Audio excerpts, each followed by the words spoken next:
Peace and darkness abundant. Welcome back to my channel. My name is Deity Princey, and we're going to get right into the video today, okay? So, what is a dark empath? Well, you're going to hear what is a dark empath coming from a dark empath's mouth. Had to hop over fences and climb up the ladder to get what I want, bitch. I'm just getting better. They tried to tell me I would never be shit. Look at me now, body built like a brick. Sleep all you want, but I'm chasing my dreams. Everything I do is fucking supreme. Came from the hood, ain't shit sweet about me. Okay, you guys, so it seems like the terminology of a dark empath is being thrown around, and it's reminding me of when they had the terminology of mental retardation. You see how they had to change that to intellectual disability? That's what they're going to have to end up doing to dark empathy, because to take that word and just say that a dark empath is a triad of Machiavellism, of psychopathy, of narcissism, to say that is basically saying that a dark empath is basically a narcissist, right? And everyone has narcissistic traits within them, but to have NPD, to have narcissistic personality disorder, like, so you can't just say a dark empath is just a narcissist. That's basically what they're saying. When, to be honest, being a dark empath is something that we chose. We chose to become a dark empath, because what is the word empath? An empath is a person who can feel other people's emotions, who are attuned to other people's emotions, to the point where it becomes a detrimental factor for us. It becomes very detrimental for our own livelihood, for who we are here to become. And there's a book called The Empath Survival Guide that actually helps empaths to narrow down and construct their gifts, which will be conducive for us, not for someone else to take advantage of us. So many of us as dark empaths, we grew up around the cluster B personality types. We grew up around nothing but sociopaths, psychopaths, narcissists, malignant, covert, overt, abusive. Okay, we come from very dark, abusive environments, but we grew up being the empath. We grew up demonizing our own dark side. We grew up demonizing and shunning and being obedient to being a yes person. And not even because our family constructed it, but we found that way as an easier way for us to survive. We found it easier to just, please everyone, and which is still both parts of manipulation, but ours was because we needed to feel safe. We never had anyone care for us, give us a loving hug, or even, and it's not even about the hug, it's the actual abuse that we experienced. But on top of that, we never had that heart-to-heart connection with any adult in our life. So we had to figure out, how am I going to survive then, especially being beaten, hit, and all these different things. Then how can I actually get the things that I need? Because I still want to have fun. I'm still a kid. I still want to go outside. I still want to, go to my friend's house. Like, kids still want to be fucking kids. So they have to figure out, how can I survive in this? But now we tend to take on the people pleasing into being this person of, yeah, we're bubbly, we're light. We're bubbly, we're light, we're the empath, we're the bubbly one. Because I always got told growing up, oh, you're the bubbly one. And since we're bubbly now, we also have to figure out, okay, how can I get this person to still like me and still stay close to me? Because I'm different, because I do feel their emotions. I actually do feel when they're crying and they need something. And now I'm overcompensating because you're hurt, because you're lacking something. I'm overcompensating to pour into you.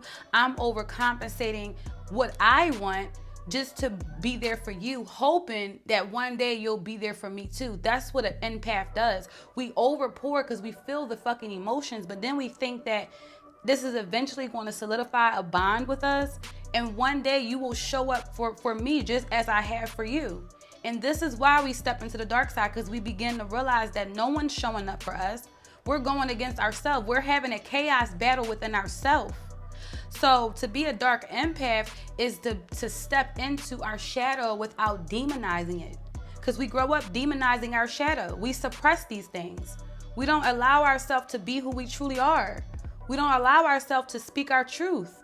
So the terminology of a dark empath is associated with someone being gang with their dark side. And now we're going to get into words too. as you can see, if a dark empath understands someone else's emotions but are not able to feel it, they are not an empath. They're taking dark empath and creating something else. That's just a narcissist. If you are not able to feel that person's emotions, dark empaths, we're still empaths. That's the thing. We are still empaths. And we have the inner standing, not the understanding. The understanding, someone else can just tell you something. This is why you have to know the etymology of words. You have to know what the words mean. That's the vibration it carries. Someone can just tell you anything. Just like, again, honor and obey. If you grow up being told to honor and obey, you're going to honor and obey as well to shun your dark parts. You're going to honor and obey to show up and be this certain kind of way. So if we are understanding something, that means you don't understand it for yourself. So they're saying that a dark empath can understand a person's emotions but cannot feel it. Then you are not an empath, because an empath, as we know, can feel these things. Empaths cry all the time, okay? Empaths cry. I guarantee you an empath is crying at least once a week, but I guarantee you it's more. But I'm going to just say the least. The least, an empath or even an HSP, highly sensitive people are similar to empaths. But not all highly sensitive people take on other people's emotions. But I guarantee you, a highly sensitive person, and I'm gonna say a highly sensitive person may cry maybe every 2 weeks, because my man's an HSP. But I know for a fact that empath, the least you wanna cry is once a week. And it doesn't even have to be about something bad. That's the thing. An empath may not be crying because, wow, I just saw this bad thing happen to a child, to a mother. I feel that. My friend's going through this, whatever. I feel that pain. Somebody I love just lost someone. I'm grieving for you. No, it can literally be tears of joy, bro. We literally might cry because we remember, wow, I overcame. And then the tears just come. Tears are not always bad, but that's emotion. An empath is emotional. So how can you say a dark empath is going to be this triad of three things? There's no emotions there. They can understand. A narcissist can understand that you're upset. A narcissist can understand that they just hurt your feelings. This is why they play games with you. This is why it's a cat and mouse game. This is why it's manipulation. This is why it's consequences and rewards, because they know how you feel. So they gotta try to mold your behavior to be a certain kind of way. So even a narcissist can understand a person's emotions, but an empath is in tune with these emotions. And again, to understand and to understand is two different frequencies. When you understand something, you know it inside of your whole existence, inside of your being, inside of your body, the inner world. Under means that you're listening to what someone else tells you. And words do not teach. Experience does. Numbers don't lie, right? But words do when you don't have the understanding of the origin. And the words don't teach you, the experience does, because in order to understand a word, you have to experience it too. That's where the full understanding comes in. Now the overstanding of it comes into play. So understanding and understanding are two different experiences. And the words, again, the words tell lies. So just because somebody's a psychologist, just because they putting this stuff online, like that's just people's egos. There are plenty of psychologists and doctors who are still fucking up people, who are doing wrong stuff, who don't even know what they're doing. And there's plenty of people out here who don't have a near degree, and they are complete healers and actually healing people. Now, I do have my master's degree, but my experience taught me everything that I know now. And yes, knowledge is power. So you can read a book all day. Okay, it's like I eat, breathe, and live psychology, but I'm living it though too. It's more than just to read the things. You have to live it too and know what you're actually feeling in order to empathize and help other people.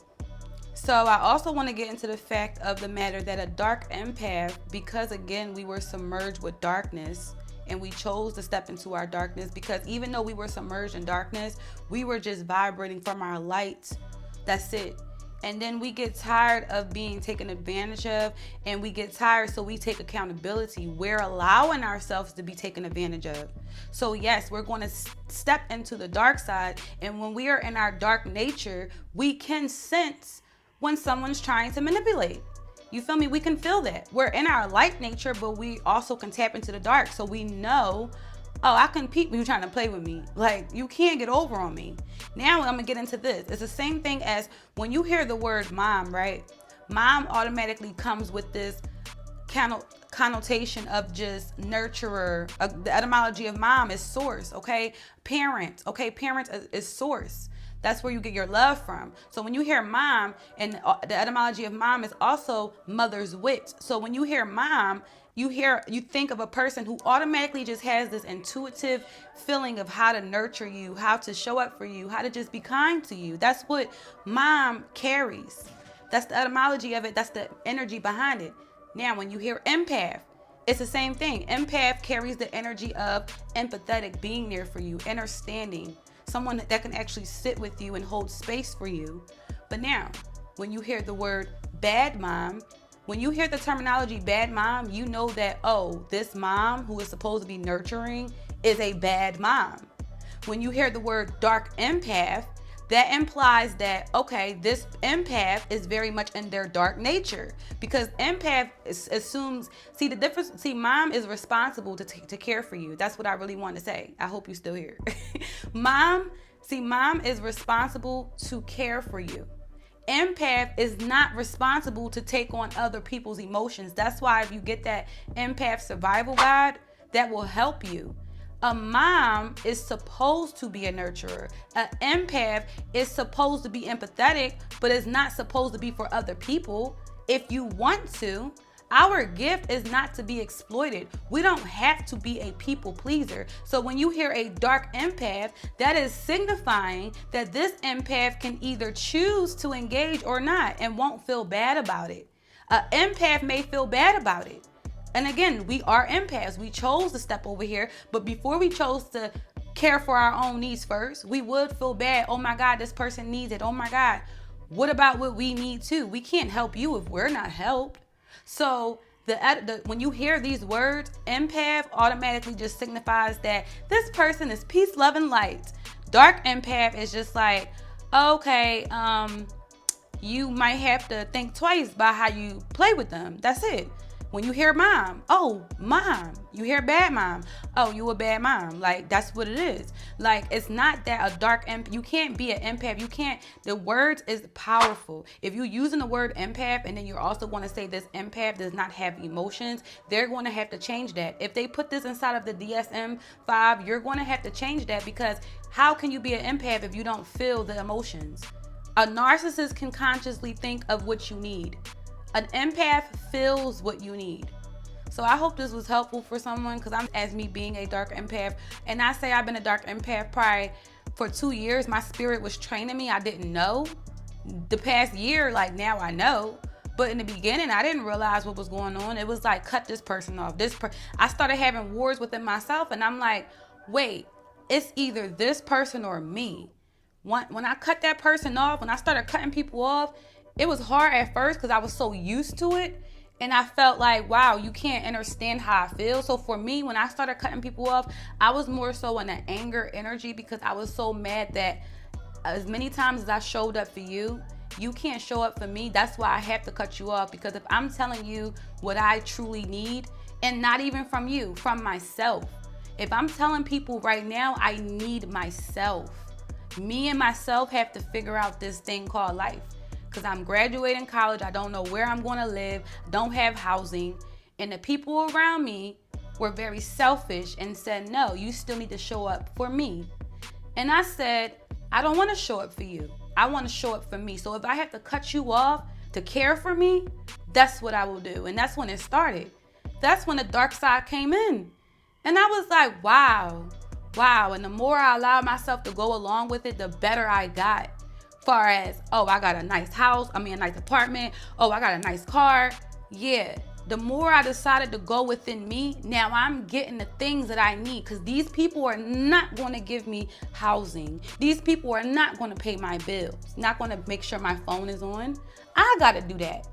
So that's where we begin to step into our dark side. That's when we begin to accept our nature. That I can peep, you're a narcissist. You want to use me. And it's time for me to take accountability because I get to choose who I get used by. As an empath, and especially as I'm a sub alpha, I get to choose who I submit to and who I pour all my love into. Not because of a insecurity and a low self-esteem. So now I'm just gonna let me just give everybody love and light so you can like me. I don't care if you don't like me. So yeah, I love y'all. Peace, love, and light to y'all. I will be back. Okay, remember, I also have a free self-authentic course below. If you would like to download that, that will help you to negate through who is your authentic self and who is the person inside of your mind that is not aligning with that authentic dream that you have. Peace and darkness to you, abundant. Remember, stay rich and stay powerful. Period, gang.